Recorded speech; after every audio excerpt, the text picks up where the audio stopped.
last week something which was coming from these verses which we mentioned, right? Which is Leviticus, Vaikra Yutet, the 19th chapter of Vaikra. So we discussed last time two things, right? Which was the issue of Lashon Hara and the issue of rebuking your fellow Jew. There's also something else in that area, in that vicinity of those verses, which is also mentioned there. Also a very big fundamental principle in Judaism. You know what it says, right? It's very well known, this verse. Everybody knows about it, right? English, Hebrew, whatever, every language. Mm-hmm. So it says, you know what that means? Don't put a stumbling block before the blind. It's very well known, this verse, you know? So literally, what does that mean? Literally, you know what it means, right? Blind guy's walking by, you know, you put a rock in front of him so he should fall down. You laugh at him, you know? Sick person, you know? You have to be sick to do that, right? So Torah tells you, you know, don't be a psycho like that, you know? Be normal. You know, don't put a stumbling block before the blind. This person is handicapped, you know? So what are you trying to do? Make a mockery out of him? It's a disgrace to do that. Yeah. Okay, that's very well known. Nobody's going to tell you, you know, to do that, right? No religion is going to tell you, or no philosophy is going to tell you. Oh yeah, let that blind guy fall down. Nobody does that. Okay, that's very well known. But the truth is, you know, the rabbis get into the depths of this verse a lot more than that, you know, than the literal meaning. Because the literal meaning is very obvious. I mean, who would do that? You know, what person in his right mind would do that? Only the biggest psychopath, you know, would do such a thing like that. You know, Amalek, you know. So, okay, that we understand. But then it says something else, you know. By the way, we talked 2 hours ago inside the shul about another interpretation of this verse, which is, you know what they say? Don't hit your grown-up child. We talked about that inside. What does that mean? Once your child is grown up, don't, you know, like, give him, you know, patches, you know, makot, you know, takebi, you know. Why? Because you're going to cause him to rebel more. He's not going to listen to you like that. A grown-up child doesn't take that well to be hit by, you know, his father or his mother or whatever it may be, right? So don't do that. It's a very big sin to do that because you're driving him away even more. We talked about that inside. Look at my lecture 2 hours ago. It's already posted. You'll see that, right? So that we understand also, you know. And that, all, by the way, includes also another thing, which is, you know, if you have grown-up children, don't speak with them too harshly, you know, because that also causes them to rebel, you know. You got to be gentle with them because they're already adults, you know. They don't want to listen to a third degree from their parents. Doesn't feel pleasant to them. You know what I mean? Doesn't do the job, by the way, also. You may think, oh, you know, I'll show him, you know. You're not going to show him nothing. He's just going to run away from you like that. You know, he's going to hate you more. So the point is, right, you shouldn't do things like that to a grown-up child because they're already going to rebel. They're already independent-minded, you know. They're not going to listen to you. They're not like robots. You can just program them, you know. Yeah, do this and do this. And nobody does that. Nobody listens. When you were their age, you also didn't listen to your parents. So what do you think? They're going to listen to you? You know, that's the way it is, right? Okay. So what should you do, right? We talked about that inside. What's the best, you know, advice for a person like that? To speak with his children, you know, in a nice way, in a gentle way, you know, tell them I love you, you know, I care for you, that's why I'm telling you this, you know, I want you to turn out to be good, I want you to be successful. You know, speak in a nice way. And this will, you know, be absorbed much better, you know, like you're speaking to your friend, like you're speaking to your colleague.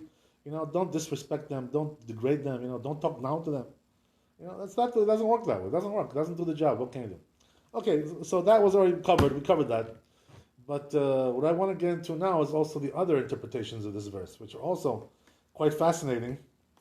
So, you know, one of them is like this. You know, it says ZOHAR Kadosh, it's talking also about a person who causes others to sin. You know, you're putting a stumbling block before the blind. What does that mean? That a person doesn't know this path is not good for him in his life, you know? And you're telling him to do it like that. Even though you know that it's not a good path, you're, you know, Gapucha, you know, he's messing him up by showing him the wrong path in life, causing him to sin, you know?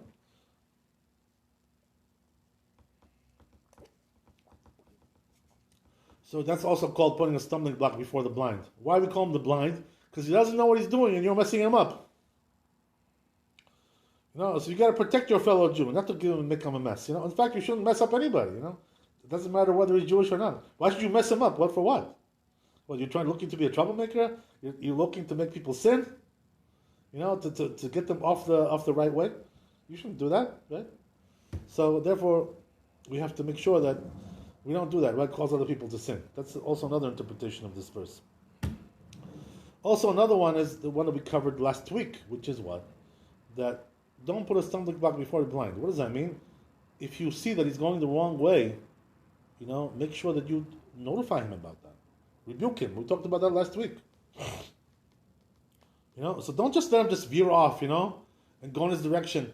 And you're just like you're pretending like nothing is wrong, yeah. Like you're twiddling your thumbs. Yeah. That's not right. But what the problem is, you're embarrassed to tell the guy, right? You can't get enough courage. You can't muster the courage. Tell him the truth. It's not good to be like that, By the way, when I was a teenager, one of our friends over here, made this comment to me, and it shocked me. When we were here in the neighborhood, 35 years ago, whatever it was, right? 40 years ago, one of them made a comment to me like that. You know what he said to me? He said, you're just too nice to me, like you're too nice. What he meant to say is that, you don't tell me if something is wrong. Like you don't warn me. So he says, he told me, he says, it's not good to be like that. He was like a few years older than me, a little bit more mature, He wasn't exactly the best guy over here, not one of the good people, one of the bad boys, But nevertheless, he had enough intellect to understand that this is not the right way to be somebody's friend, just to be nice and pleasant with them all the time. Oh yeah, how are you? Don't you have anything to say bad? Criticize the guy, you don't have any remarks to make. Everything is good. It's always good. So you're like kind of like putting a stumbling block before him, because you don't tell him the truth about what's going on. You gotta do that. You gotta inform the guy. Hey, this is the wrong path. This is not the right way. If you don't do that, you also have a hand in that. So says the Gaon of Vilna, by the way, an amazing thing about this. Some people don't have the courage, by the way, to muster up, to speak to their friends that way, to criticize them, to put them in their place a little bit. They don't have they can't bring themselves to do that. Because, for them, it's like friendship is not about that. Friendship is just like hanging around, having a good time, let's go have some sushi, let's go, get some steaks, some chicken wings, and we'll be fine, That's not what friendship is all about. Friendship is all about taking care of your friend. That means you got to care for the guy. So how do you display that you care? Not just by buying him, dinner and lunch. That's also nice. It's beautiful. But that's not the point. The point is, tell him the truth about what's going on. If he has something that he needs to know, something that is a pressing situation with him, you got to show him the right way. You got to steer him the right way. So a lot of people, say, but that's, friendship. I don't want to upset my friend. So I don't want to tell him these things. We're always smiling and having a good time. I don't want to get, like sad and, I don't want to get down. I don't want to get nervous with him. Maybe he won't want to be my friend anymore after all, right? Then he'll say, oh, what kind of friend are you? All you do is preach to me, You're a preacher. That's all you do. So, says the Gaon of Vilna, if you want to know, right, some nice secret about this issue. So says the Gaon of Vilna like this. He says that when you have a mitzvah to rebuke, we already mentioned last week the verse that tells you to rebuke your fellow Jew. That's right. It says, "Hochiach tochiach et amitecha." That's what it says. We mentioned it last week. So we said that you must rebuke him. So says the Gaon of Vilna, if you're having trouble getting the courage to muster up the courage, think of it this way. He brings this, by the way, this idea from the Zohar Kadosh, because he was a big Mekubal, he was a Kabbalist. So in the Zohar Kadosh, he brings from there, he learns from there some interesting diukim, some interesting inferences about this. He says that when a person rebukes his fellow Jew, right? So what happens is that, okay, you tell your fellow Jew, listen, why are you doing this? This is not the right way, Let me show you the right way. Let me show you what it says in the Torah, right? Let me show you. So if your friend if he listens to you, says the Gaon of Vilna, you also get credit for the mitzvah that he did by now becoming a better person. So in other words, you gave him now a chance to become a better Jew by rebuking him So he became better. He got credit, but you also get that credit because you caused that for him. So what does that mean? You get like extra credit for that. Nice, good reward. They reward you for that. So now the question is, what about if he doesn't listen to you? What happens then? You may wonder, right? What's the story over there? So it says the Gan Levina, if he doesn't listen to you when you rebuke him, so what happens is that they do a switch in Shemaim between you and him. A switch. You know what that means, switch? You take from him, he takes from you. You switch. So what do you take from each other? The one who rebuked and the guy didn't listen to him. So now what happens is that this guy who didn't listen to me, he gets my punishment for my sins, and the guy, I get his mitzvot, so we switch. He gets my sins, they switch my sins to him, and his mitzvot to me.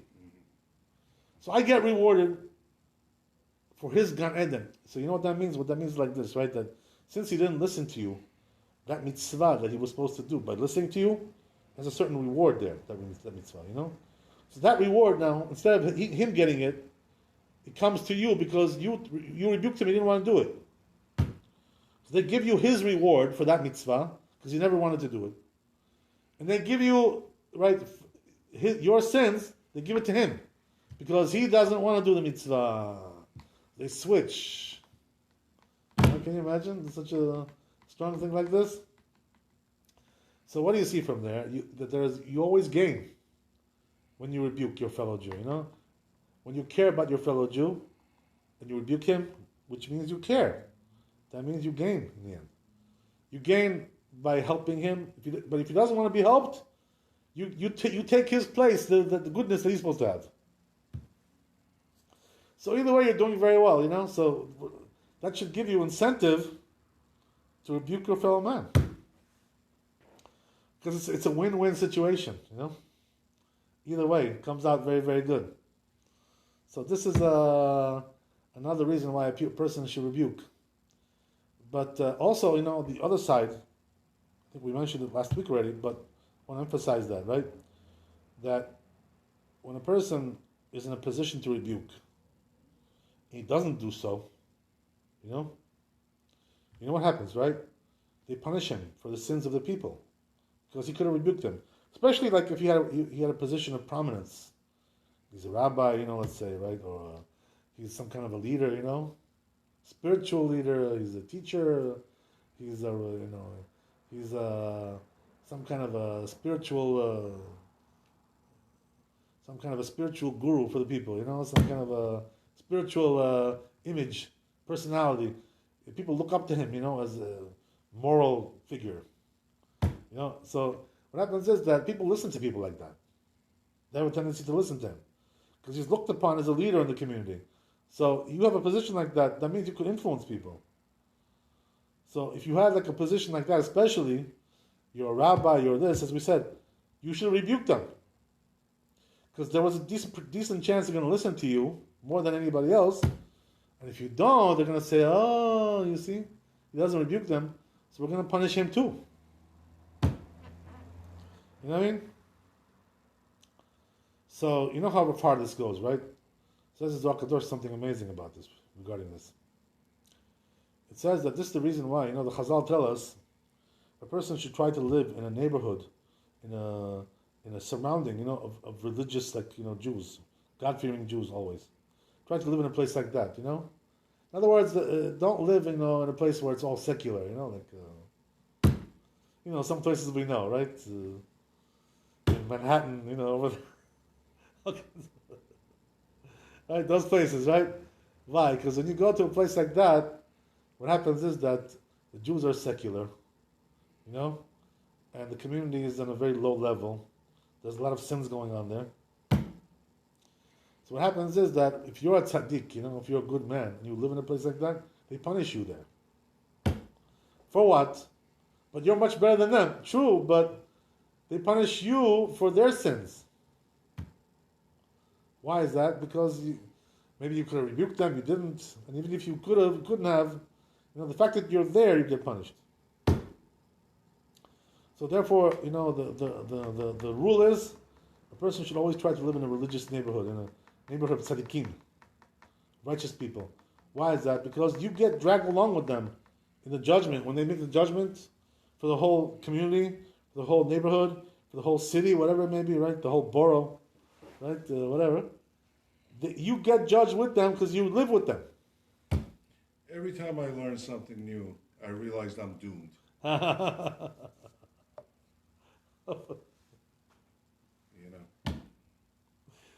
That's the thing. So there isn't one observant person in my building. Wow. Yeah, I see what you mean. That's interesting.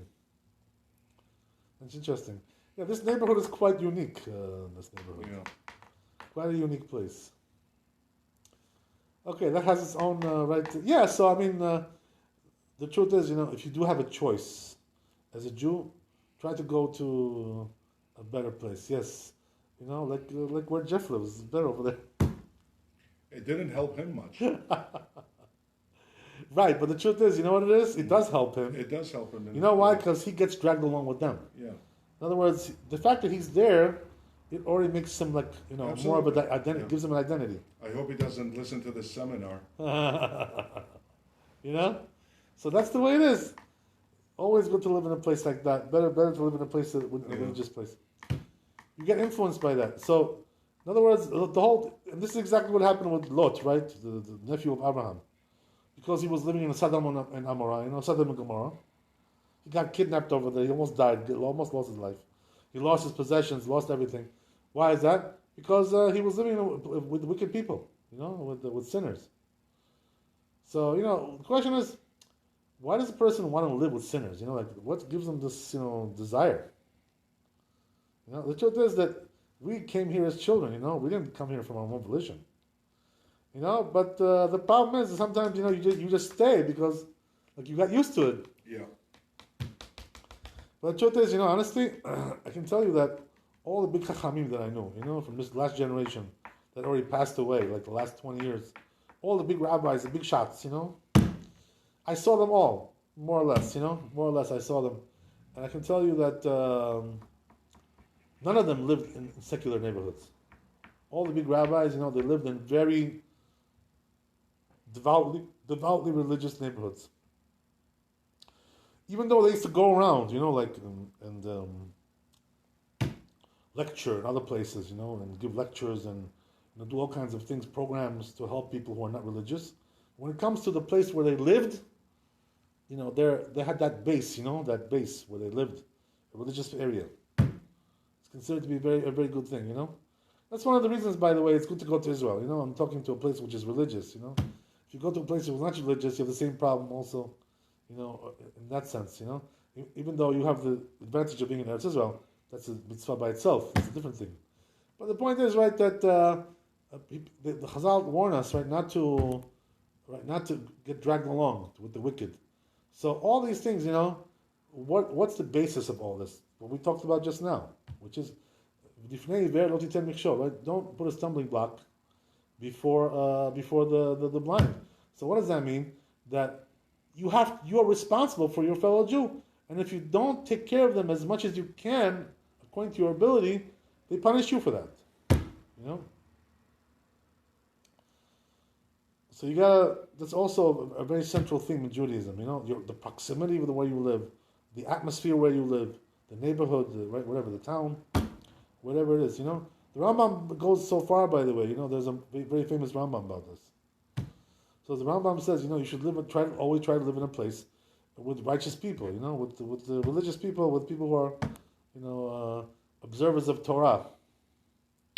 Right, so the Rambam, if you can't go find it there, go somewhere else. Don't live in a place with wicked people. So you know how far he goes, right? He says, if you can't find any place to live with righteous people, he says, go live in the wilderness. Better to go there. You know what I mean? So that's how far it goes. That a person, shouldn't live with wicked people.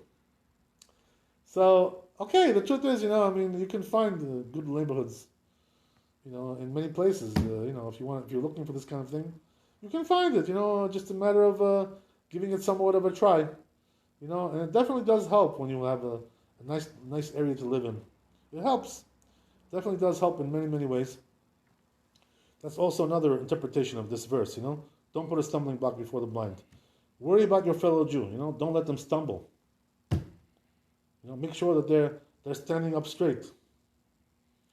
Don't just worry about yourself, It's by the way, this is one of the most, selfish traits that people have, Like if I'm okay, what do I care about everybody else, I'm fine, I'm doing good. That's very selfish to be like that. You got to worry about your fellow man. You got to worry about your fellow Jew. Okay, that's an interesting thing. Another one says ZOHAR Kadosh, another application of this, right? We've talked about this before, by the way, but it needs to be stressed. I must tell you, always, this issue. Do not place a stumbling block before the blind. So says ZOHAR Kadosh, who does this apply to? It applies to people who teach people the wrong halakha. We talked about this before we started, right? These crazy people, who will do all kinds of nutty things. You have to be careful, when somebody asks you about halakha, about this, what's the law about this, how do I do this, what's the custom of here, make sure you tell them the right thing. If you don't know, just say, I don't know. But don't tell them false information, Fake news, don't give them fake news. We have enough problems with this as it is, right? That's right. Don't become another outlet for fake news. We have enough outlets as it is. So what happens is, right, that says ZOHAR Kadosh something very powerful. That when you give people the wrong halakha, you give them the wrong advice in Torah, what happens is that you're causing them to lose their olam haba, their world to come, You're destroying their world to come. That's what you're doing, But, I heard, 20 years ago, somebody told me that's the halakha. Excuse me, but, have you ever, actually studied, You're relying on something you heard 30 years ago, 20 years ago?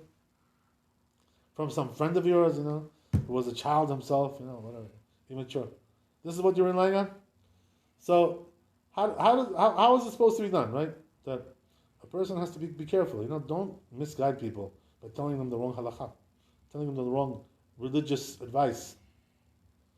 Because it's not a game, you're taking away their whole world to come. It depends on that, depends on them fulfilling the mitzvot properly. So don't come and tell people, oh yeah, it's like this, like that. A lot of people make up stories, you should know, by the way. It happens all the time. And by the way, who are the most guilty about this? Doing this kind of problem? Something that I was told when I was also young in yeshiva, 20, 21 years old. One of the rabbis told me there, a very true, insightful, piece of Torah. You know what he said, right? That he said that the rabbis always say that this is their policy. Rabbis don't worry. The rabbis don't worry me because they're rabbis. They know what they're doing. Okay, they're trained. They've been taught. Also, the regular people, amaretz, regular guys, who don't know nothing, they don't worry me because they know they don't know nothing. And we also know they know nothing. So. They don't really pose any threat to us. You know what I mean? Yeah. So then who does? You know who it is? The half rabbi. This is the most dangerous guy. You know what I mean? In other words, he's not really a rabbi. He wasn't trained. He didn't study enough. He doesn't have enough background. He doesn't have enough education. But he heard some things. He knows some things. He has a beard. He puts on a kippah. He grows kikinebe. Peot. He puts on tzitzit. He thinks he knows everything, But half of the stuff that he says is all false. Why is that? Because he's not a rabbi. He doesn't have training to be a rabbi. He's not educated. He doesn't have Masorah, You know what it means to have Masorah? Masorah means that you study with Gdolim, with big rabbis, who gave you the proper method of learning, of study, proper knowledge, proper approach, proper ashkafa. If you don't have that, you're missing something, So what happens is these half-baked rabbis, they're the most dangerous ones. Because on the one hand, they don't know really so good, and they make a lot of mistakes. On the other hand, they think they know everything, So the gava, it's like the arrogance, the conceit, well, I grew up in a religious family, beard, kikinebe, tzitzit, yeah. This is the way we do things, This way, that way. What way? Which way? You don't know nothing. You're amaretz. Just because you're wearing the religious garb doesn't make you into into a chacham, into a Torah scholar. So these are the most dangerous ones out of all of them. These people. And they don't realize it, by the way, some of these people, They don't realize that they're teaching people the wrong way. They're teaching people the wrong halakha, because they don't know. All they know is, I heard from my family, I heard my grandfather told me, my this told me, my uncle told me, what uncle, what this, what is that, what kind of thing is that, right? You have to know that it doesn't work like that halakha. Halakha is very deep. You have to know how to formulate the halakha. You have to know how to paskin the halakha. So what does that mean? That a person who teaches people the wrong halakha because he doesn't know better, he doesn't know how to formulate the halakha. He's relying on hearsay. He didn't see the books. He didn't study. He doesn't have a Masorah. He doesn't have a tradition. This person is destroying the world. He's causing people to sin, taking away their own Olam. He doesn't realize. He thinks, I'm a religious Jew. Yeah, religious Jew. That's what you are. Yeah, but you're teaching people the wrong halakha because nobody taught you. You don't know how to paskin halakha. So a person has to be humble regarding that. If you don't know exactly what the halakha is, just be quiet. They say, the best thing, by the way, you know what it is? That if a person doesn't really know a lot about halakha, at least they can, look up something, in a book. Okay, so he read it in a certain book. So he can say, okay, this book says like that. That's good, it's better than nothing, right? At least you have a source that book says this. You know what I mean? So that's the way it's done. If you don't know so much, you can quote from some book that you saw. At least you can do that. If you know how to read it, by the way, right? That's also another thing, right? Which brings me, by the way, to a big problem. You know what it is? I tell you, there are some, unfortunately, in this neighborhood, we have some young men who are studying Torah, but the problem is, that they don't have a leader, a mentor, a rabbi, to teach them properly how to learn, how to paskin halakha, how to, formulate the halakha, how to learn properly, how to deduct properly, how to think properly, how to deduce, how to make pilpulim, how to be mepalpel. They don't know any of these things, They were never trained. So the thing is that these people, these are the most dangerous, the ones who are half-baked rabbis. And there's a lot of them, by the way. A lot of them like that. And a lot of these people are actually rabbis of communities. That's the problem. They call them rabbis, but they're not really rabbis. These people are causing people to sin, That's what it is. They say about asur, mutar. They say about mutar, asur. They say about permitted, not permitted. About not permitted, they say it's permitted. Everything the opposite, because they don't know what they're talking about. They're not trained. They're not educated, So regarding this, right, it says, Rabbim chalalim ipila. You know what that means? That he's killing people. So he's considered to be a killer, What does that mean? He's causing people to die. So the truth is, that there's a Zohar Kadosh like this. It says Rabbi Shimon to students, Rabbi Shimon Yochai, he tells them, he warns them, it's the Talmidim, the disciples, He warns them, whatever you didn't hear from your rabbi, don't say things that you didn't hear from your rabbi. In other words, don't make up a new Torah that doesn't exist. Mm-hmm. Don't just, wail out, improvise. Don't improvise. We don't hear improvisation. Torah is not improvisation. That's not what it's about. It's about Masorah. It's about knowing the tradition. And then once you know the tradition, you could also add your 2 cents also on top. But first you have to have a strong basis in the tradition. Otherwise you can't add nothing. So says Rabbi Shimon, if you do that, if you say words of Torah that you didn't hear from your rabbi, you are causing people to die, literally. In other words, you're causing deaths in the world. This is not something just an exaggeration. It's actually true. So where does it say this, by the way, besides Zohar Kadosh? In the Pirkei Avot. Right? What does it say over there in Pirkei Avot? Something amazing. Ethics of the Fathers, right? Which is a Mishnah, it's very simple stuff. Very rudimentary Torah. Not something something special or unusual. So you know what it says over there? In the Pirkei Avot? It says, Cherev ba le'olam, mipnei ele morim בתורה לא כהלכה. You know what that means? that the sword comes to the world, death comes to the world, murder, destruction, death comes to the world because of the people teach the wrong halakha to people. So you can imagine, right, how bad that is, that a person does this. He's destroying the world like that, causing people to die by saying the wrong halakha to people. You got to be very careful about that. We'll finish off with this, right? There's a lot more to say, but we can't stay here all night. I want to keep you here all night, right? There isn't enough sushi to eat to keep you until there. Okay, so, right, another thing the Zohar Kadosh says, which is that unfortunate are the people, very unfortunate. The ones that teach the Torah, they study the Torah in a convoluted way, distorted, twisted way. What does that mean? They're always coming up with the wrong meanings of the Torah. Everything comes up the wrong way. Everything comes out twisted. Everything comes out corrupted. Why is that? Why is it that some people have such twisted brains? That everything they say in Torah is always corrupted, or almost everything they say.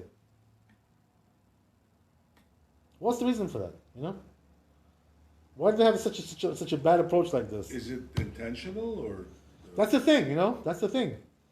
Where does it come? What is the root cause of this? That a person has such a convoluted, such a distorted conception of Torah. Like these heretics, that go around. That's what we're talking about, right? People who are heretics, everything you tell them in Torah, they explain it a different way. The wrong way, what I mean? The distorted way. Mogunu Levi, that's a Levi. What can you do, right? People like this.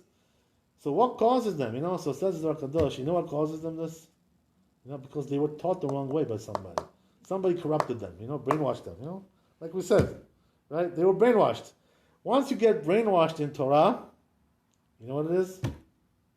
That's it. Your goose is cooked. You can't change that anymore. So that's the whole point, right? Can we give an example of what you've heard over the years where people were misguided by some of these characters? Well, there's many examples. Yeah. I'll just give you an example. Of what we talked about before we started, right? So as we talked about, right, when this group started. Right, the Hasidic movement. So what happened was over there that they had this false notion, about certain thing. So the false notion was like this, right? That their rabbis are above time. They're not bound to time. So right? The truth is, there's only one being in this world which is above time, God. We're not above time. In other words, we come here at a certain time, we leave a certain time. We have a time schedule. We have a timetable. We're not above time. What do they mean by above time?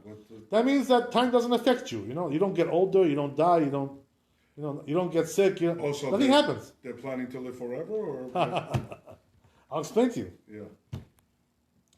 Right. So what happened was like this, right? That some of these people, these people who were a little bit meshugana, a little bit nutty, right? As we talked about. So what happened was that they started to do this thing, where they were the morning prayers, Yeah. which is supposed to be prayed in the morning. Mm-hmm. So halakha says, in the Talmud, in the Shulchan Aruch, it says you're supposed to pray the morning prayer, shachrit, until the 4th hour of the day, which is about 10:30, 11 o'clock, depending on the season, right? Whatever it is, right? These people, what they do is, they're rabbis, some of these fake rabbis, they come and pray at 12 o'clock, the morning prayers, 1 o'clock, which is already too late. It's already time for mincha, at that time. It's already too late for shachrit. So they do that on purpose, So you ask them, what do you call it? Why do you do that? So they answer you, right? Our rabbis are above time. They're not bound by time. This is what happened, right? So they made up their own. Yeah, that's what I'm trying to tell you, right? So this was heresy, what they said. There's small heresy and there's big heresy, So the big heretics we talked about already, this guy, that guy, right? This guy, right? Mr. X, Mr. Y, Mr. Z. But these are like, smaller scale, as heretics. We have some heretical ideas. Do you think that this particular example you're giving me about the time was, they did this for their own conveniency? Or they believe in it. Yeah. That they're above time. So Gaon Levina, as I told you, when he heard this, he excommunicated them. That's what he did, rightfully so by him. That's what Maran told us, Maran Ravadia. He said the fact they excommunicated was justified because they were saying something heretical. You understand what I'm telling you? So it's not exactly what it looks like on the outside, right? As I told you, right? There's the outside, there's the external, there's the internal. You have to be careful about that. What you're getting over there. So the point is like this, right? That until this day, by the way, there are some people in their movement who still espouse this, this shenanigans, these crazy, ideas, and we always have to object to them and tell them, listen, this is not the way of Judaism, We are bound to time. We are bound by hours and days. We have a schedule. We have a timetable, So what the funny thing is, right? The rabbis always mock them. You know what the mock is, right? They say, oh, if they're above time, why don't they keep Shabbat on Sunday? If that's the case, you know what I mean? I mean, yeah, that they don't want to do, right? But when it comes to prayers, for some reason, they're above time. Well, what does that mean? Everybody has their own hang-ups. They're willing to go only so far. So, right, I'm just telling you the story for the sake of explaining, giving you an example, right? Whatever. But the point is like this, right? The main idea is like this, that all these things are displaying one thing, right? That one of the main facets of Judaism is don't put a stumbling block before the blind. What does that mean? Don't cause other people to sin. There's many other ways you can cause other people to sin. There's also, another one which the sages stress very much in the Talmud, which is, it's called in Hebrew, it's called Hanufa. You know what that means, Hanufa? Flattery. So, you know what they say, right? Flattery will get you everywhere. Or flattery will get you nowhere, right? Depending on who tells you. Whatever it is, right? So the truth is that, why is flattery a bad thing? So it's talking about what in the Talmud? It's talking about you flatter the wicked, And tell them, oh, you're such a good guy, like, oh, wow, you're great. You remember one of our friends, right, when we were kids, He used to have like this, like these teen idols, like, so you say, oh, remember that guy John Gotti, the criminal, He was like a cool guy, He says, he's so cool, this guy, What's cool about him? He's a murderer, man. Yo. Like, what are you talking about? Not only that, but I'll even go a little further than that.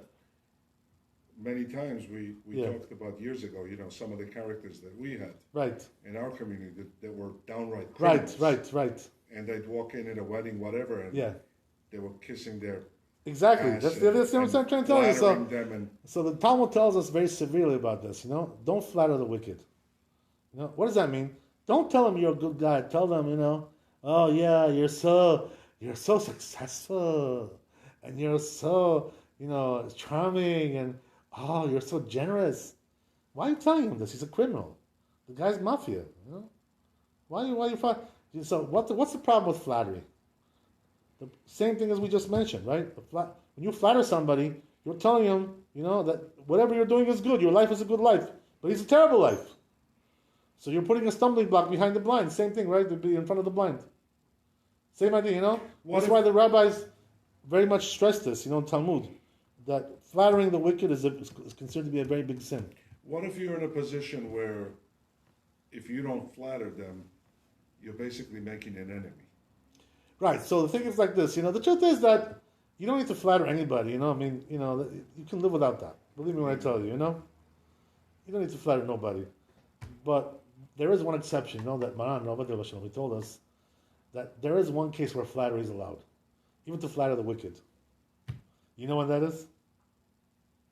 It's actually utilized very often by rabbis, this trick. You know what it is?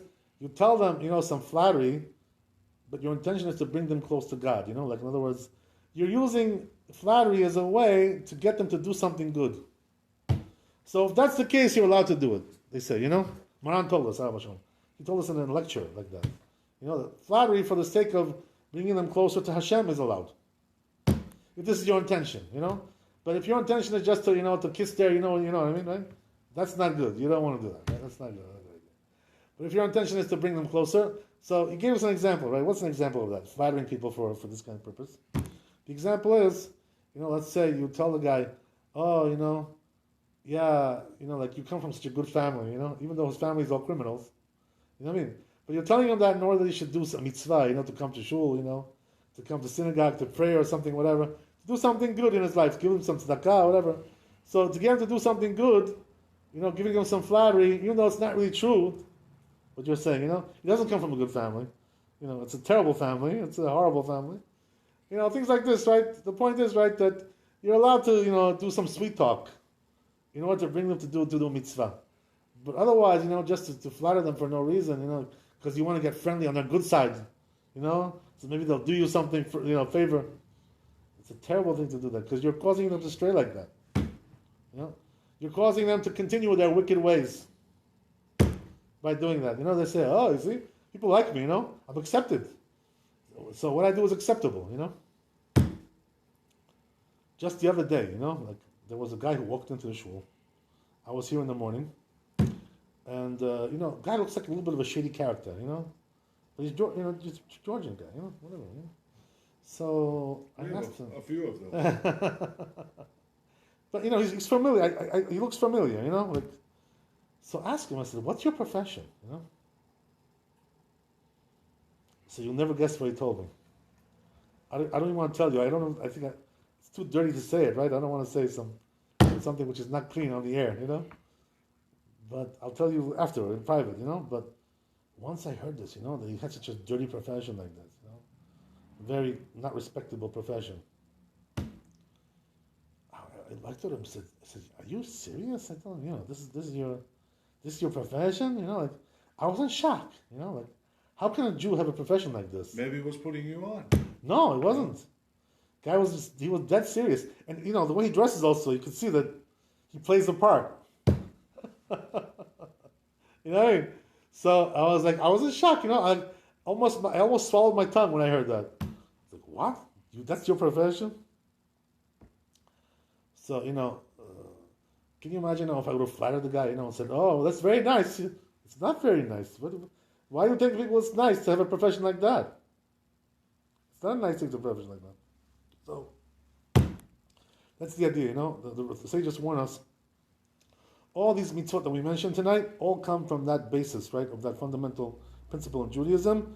Don't put a stumbling block before the blind, So you have to make sure that don't ever do anything, to your fellow Jew or to any of your fellow mankind in general, to cause them to go in the wrong way, to cause them to sin, to cause them to err in life. You can never do such a thing like that. A person, if he does that, he shouldn't be able to sleep at night. He should feel so guilty. You always want to lead the person on the right way, on the right path. Hashem should help us to lead everybody on the right path until we get to the days of Mashiach. Amen ve'amen. Chazak u'baruch. Thanks for coming. Be blessed with wealth, health, happiness, good life, and good health. Amen ve'amen. Chazak u'baruch. Rabbi, these two